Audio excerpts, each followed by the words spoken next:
Welcome to the deep dive. Today, we're really immersing ourselves in the Traumatic Stress Recovery Workbook by Dr. Jennifer Sweeton. Our mission, basically, is to pull out the most impactful, the most practical techniques from this book that can help you understand and, address the symptoms of post-traumatic stress. Yeah, and what's really great about this workbook, I think, is how it manages to translate some pretty complex neuroscience into things you can actually do. Simple, actionable techniques. It's very clear, no jargon really. It skillfully combines, the research with real-life examples, self-help tools, and it works alongside different kinds of therapy. So this deep dive, it's really about giving you a shortcut to some powerful, brain-changing techniques you can start using well right now. Okay, so let's get into it then. We'll be exploring how trauma impacts the brain, the body, and then we'll dive into specific skills. Managing intrusive memories, relationship challenges, sleep stuff. But hang on, before we jump right into the skills, can you quickly touch on something the workbook uses a lot? This idea of bottom-up versus top-down approaches, because understanding that feels pretty key to getting how these techniques actually work. Absolutely. Yeah, good point. So think of it like this. Bottom-up techniques.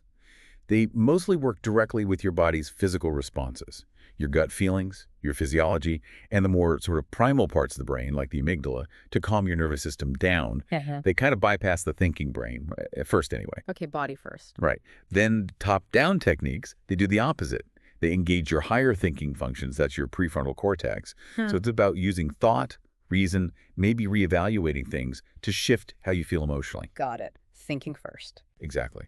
And, a lot of the really effective trauma techniques, they often blend elements of both. It's not always strictly one or the other. That makes a lot more sense. Okay, so fundamentally, trauma really shakes things up in the brain. You mentioned the amygdala, the threat detector, the prefrontal cortex, our thinking center, and the hippocampus for memory. That's right. And the workbook really shows how specific practices can actually nudge these areas back towards, healthier functioning. It's not fixed. Right, neuroplasticity in action. Exactly. And we often hear about symptoms like anxiety, hypervigilance. The book gives this really poignant example, Angela. 52 years old. She went through a home invasion almost 20 years ago. Wow. Yeah. And even after all that time, she just can't relax, always feeling keyed up, anxious.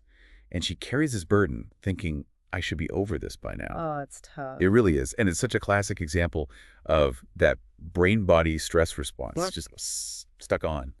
So how does that work, the body's reaction? Well, when the amygdala senses a threat, real or perceived, from memory, it triggers the HPA axis. That's the hypothalamus, pituitary, adrenals. The stress cascade. Right. And that starts all those physical things, heart racing, shallow breathing, muscles getting tight, maybe an upset stomach, feeling dizzy. It primes you for fight, flight, or freeze. It's amazing how physical it is.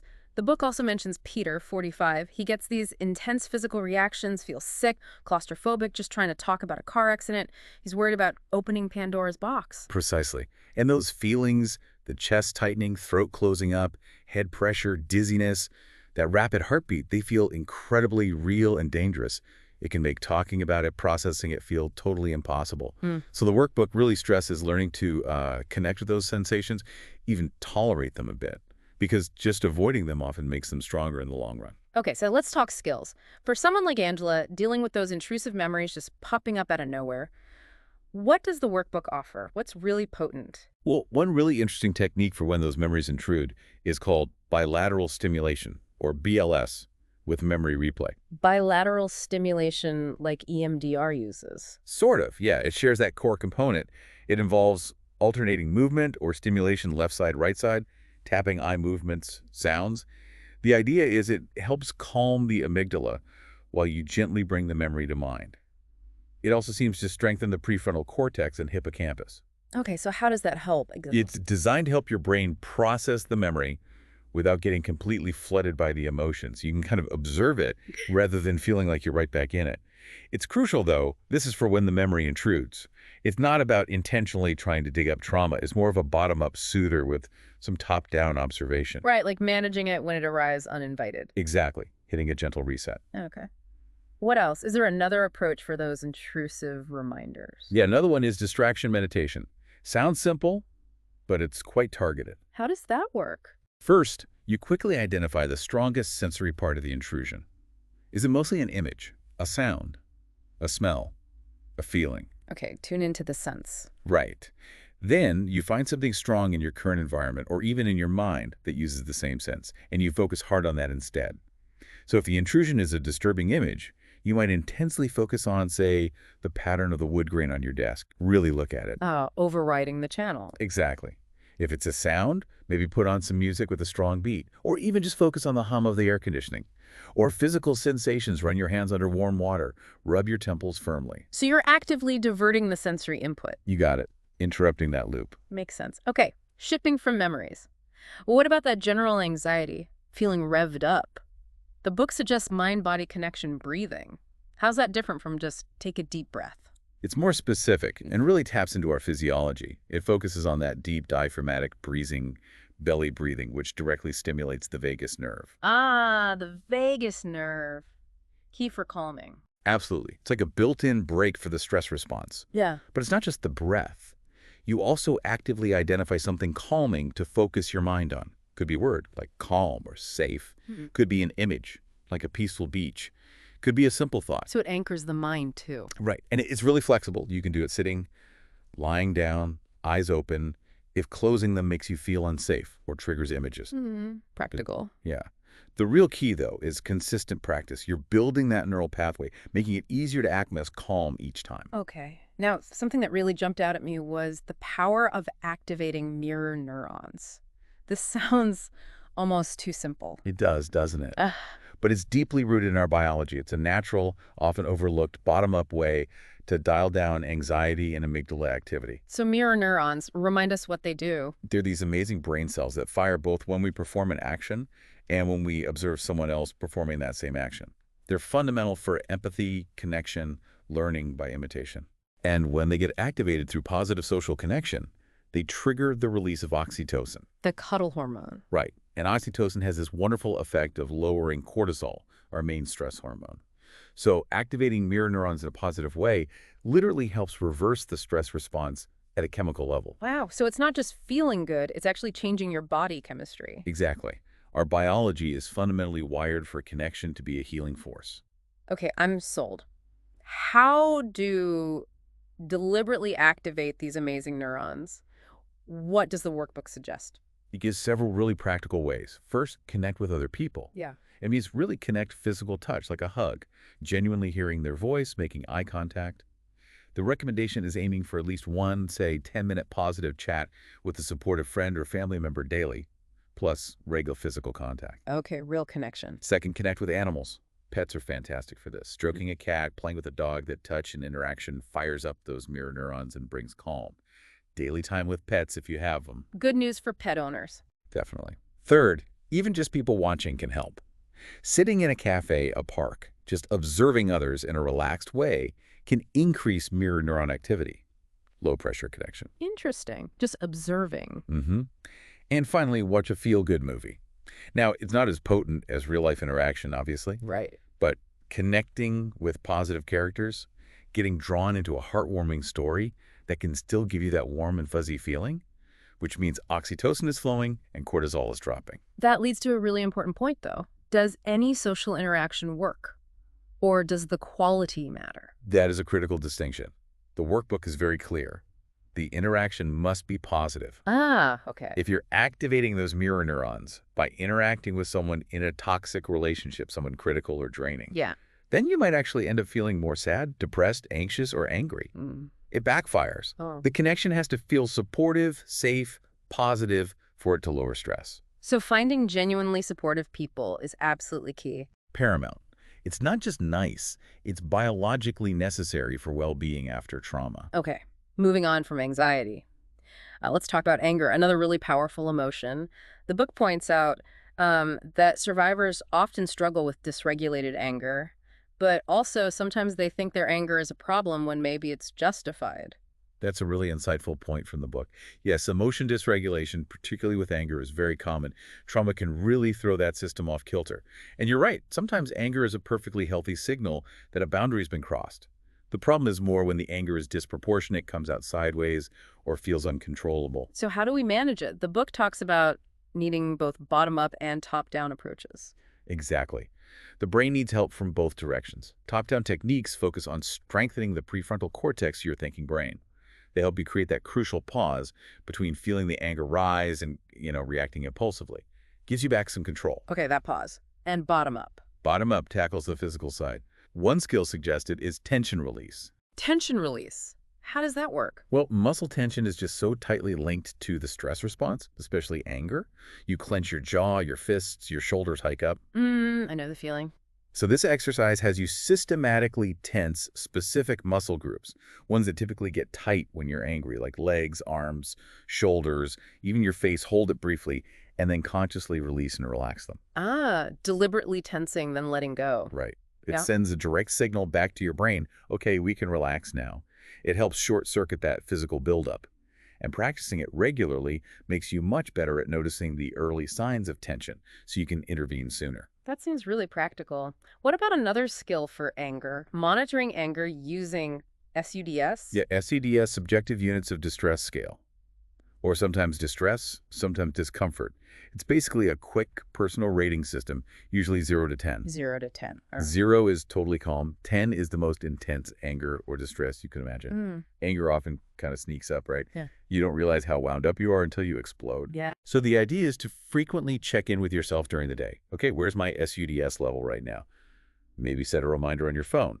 By doing that and also getting clearer on your personal anger triggers, you can catch the anger when it's maybe a 3 or 4 instead of an 8 or 9. And then you can use a skill like the tension release or breathing. Exactly. You intervene before it gets overwhelming. It's about building that self-awareness muscle. Got it. Okay, let's circle back to those strong physical reactions we talked about with Peter. The sickness, the claustrophobia. How does the workbook suggest dealing with those directly when the body itself feels distressing? Yeah, that's a huge hurdle for many. One core technique is simply called connect with body sensations. Connect with them, not push them away. Right. It sounds counterintuitive, maybe, but it involves intentionally, gently, noticing both the surface sensations, like the feeling of air on your skin, the pressure of your feet on the floor, temperature, and the internal ones. Things like, the feeling of breath in your throat, maybe your stomach gurgling, muscle tension, internal temperature. Notice. Just noticing, with curiosity if possible. The goal isn't to make them vanish immediately, but to learn to tolerate the distress. To teach your brain, okay, this feels unpleasant, but I'm actually safe right now. Avoiding them just reinforces the fear. That takes practice, I imagine. Oh, absolutely. Gently, gently. And then there are related techniques like identifying safe places inside and alternating attention for self-soothing. Okay, tell me about those. Safe places inside. This is a great bottom-up tool. It's about finding spots in your own body that feel relatively calm, neutral, or even pleasant. Maybe it's the feeling of your feet grounded on the floor. Maybe one shoulder feels more relaxed than the other. Maybe your hands feel warm. Finding pockets of okayness. Exactly. You identify these safe places when you're relatively calm, so you know where they are. Then, the alternating attention comes in. You intentionally focus for a short time on a distressing sensation, maybe that tightness in your chest. Then, you deliberately shift your attention fully to one of your safe places, like the feeling of your feet on the ground. Back and forth. Gently back and forth.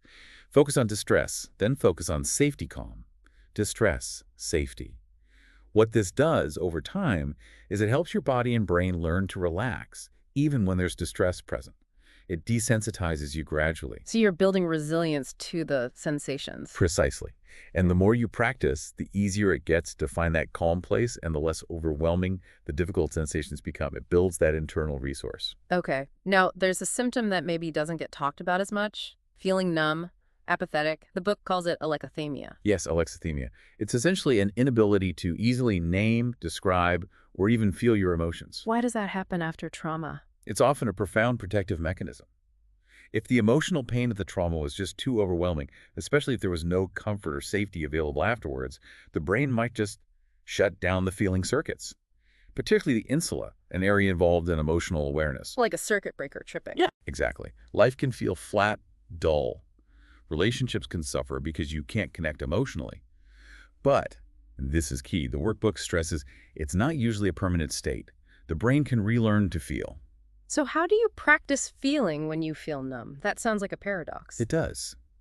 But the approach is often to start with accessing positive emotions, even small glimmers. Okay. It involves intentionally identifying things, people, places, memories, objects that might usually activate even a little bit of warmth, love, joy, contentment, interest.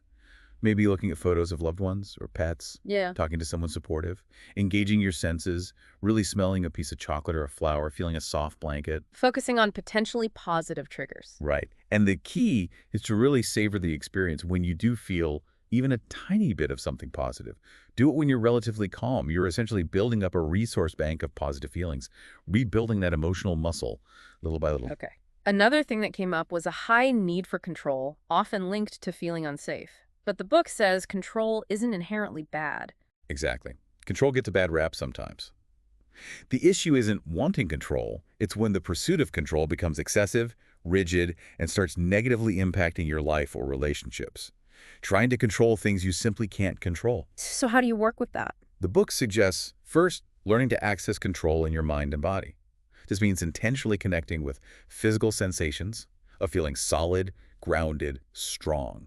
Maybe standing tall, feeling your feet firm on the floor. Also reflecting on words, images, or memories associated with competence or confidence. You build this internal sense of agency first. Like an inner anchor of control. Yeah, a resource you can tap into when you feel anxious or things feel chaotic. Then from that place, you practice controlling what you can. This involves mindfully distinguishing between things you do have reasonable influence over, like your choices, your schedule, how you care for yourself, and things you don't. Learning to let go of the excessive effort on the uncontrollable stuff. That's a really helpful distinction. Reasonable control versus grasping. Makes a big difference. What about trust? That's huge after trauma. The book mentions those physical mistrust signals. Dizziness, heart pounding might not always be accurate. Right. Those physical alarms can absolutely be trauma echoes or reenactments. Your body screams danger even when you're objectively safe with someone trustworthy. The alarm system is overly sensitive. So your gut feeling might be misleading sometimes. It can be, yes, when it's driven by past trauma rather than present reality. To help with this, the workbook offers a top-down skill called broadening your perspective. Okay, what does that involve? It's a cognitive technique to challenge that black and white thinking about trust. Can't trust anyone versus trust everyone. It teaches you to actively gather and consider more information about a person or situation. Look for facts, consider different interpretations or perspectives, maybe even entertain speculative possibilities that counter your initial mistrustful assumption. It helps create a more balanced, nuanced view. So consciously looking for the shades of gray. Exactly. Moving beyond the immediate emotional reaction. And then there's this idea of applying exposure therapy to trust. That sounds intense. Sounds intense, but it's done very gradually. It's about re-engaging with connection and trust in small, manageable steps. The book uses the term titrate. Titrate, like in chemistry, adding drop by drop. Precisely. You slowly allow yourself to get closer, to offer tiny bits of trust. Start with really low-stakes things, like maybe trusting someone to call you back when they say they will, or trusting them to show up on time for coffee. Small things where the potential cost of being let down isn't devastating. Okay, testing the waters gently. Yeah, it minimizes the feeling of overwhelm, but still allows you to have experiences that might challenge the no one is trustworthy belief. You gather more evidence, slowly. And the same principle, this gradual exposure, also applies beautifully to things like isolation or agoraphobia, which are also common. Gradually re-engaging with avoided people, places, situations at your own pace. That makes a lot of sense. Okay, as we start to integrate all these tools, there's one area that just throws a wrench in everything if it's off. Sleep. The book highlights insomnia as a major issue for survivors. Oh, absolutely. Sleep problems are incredibly common, and they can really worsen just about everything else. Mental health, physical health conditions. They can even stall progress in therapy. So it's not just being tired. Not at all. The workbook really emphasizes taking it seriously. It advises seeking professional help from a doctor or a therapist if insomnia is persistent, say for 2 weeks or more, or if you score high on their self-assessment for sleep issues. Don't just try to tough it out indefinitely. Okay, important advice. What practical skills does the workbook offer for improving sleep? It offers several concrete strategies. First, using a sleep log. This is a top-down approach. You track your sleep patterns, bedtime, wake time, naps, how long it took to fall asleep, quality of sleep, what you did before bed. Seeing the patterns. Exactly. Yeah. It helps you, and maybe professional, identify potential triggers or habits that are interfering with sleep. Second, creating a nighttime ritual. This isn't just wind down, it's specific. Modifying behaviors during the day and having planned activities for the 2 hours before bed, the 1 hour before, and right before getting into bed, things designed to signal sleep is coming. Like training your brain for sleep. Right. And the book suggests updating this ritual monthly to keep it fresh and effective. Third, there's an early awakening plan. For people who wake up way too early and can't get back to sleep. Ugh, yes. What helps them? Strategies include things like turning on just a very dim light, reorienting yourself calmly to where you are, doing a brief relaxation technique like that mind-body breathing, maybe connecting with a pet if that's calming, and also practicing nightmare rescripting if nightmares woke you. Okay, nightmare rescripting. That sounds really interesting. How does that work? It is fascinating and quite empowering. It's a top-down skill. You first identify common themes or elements in a recurring nightmare. Then, when you're awake and calm, you write out the nightmare story as it usually happens. Okay, get it down on paper. Then comes the powerful part. You consciously, intentionally rewrite the ending. You change the narrative to one that feels safer, more resolved, or more empowering, whatever feels right to you. You give it a new ending. Exactly. You practice rehearsing this new version in your mind. The idea is to help you regain a sense of control over the dream content, teaching your brain that you can influence the narrative, even in sleep. Wow, that's reclaiming agency, even in dreams. It really is. What an incredibly rich deep dive into the Traumatic Stress Recovery Workbook. It's really quite amazing how Dr. Sweeton lays out such a wide range of practical, genuinely brain-changing techniques, from understanding your body's stress signals to actively using mirror neurons for connection, even retraining sleep and dreams. It feels like there's so much potential agency you can find here. hmm And if we sort of zoom out connected to the bigger picture, this deep dive really underscores that healing from trauma isn't just about talking about the past or processing emotions, though that's important too. It's also fundamentally about actively rewiring your brain and body. Using these targeted actions consistently to build new pathways, it's really a testament to the brain's amazing ability to change its plasticity. Yeah. And it's important to remember, as the book often does, these techniques are tools. Powerful tools in your toolkit. But for really significant challenges, or if symptoms feel like they're worsening, reaching out to a licensed psychologist or psychotherapist, that can provide truly transformative support and growth. Absolutely. So, thinking about all this, what might it mean for you listening right now? Perhaps it's this idea that resilience isn't just about gritting your teeth and enduring. Maybe it's more about actively, curiously engaging with the science of your own mind and body, to intentionally cultivate new possibilities for peace, for well-being. So, here's a thought to leave you with. What aspect of your own well-being might benefit most from your focused, intentional curiosity right now?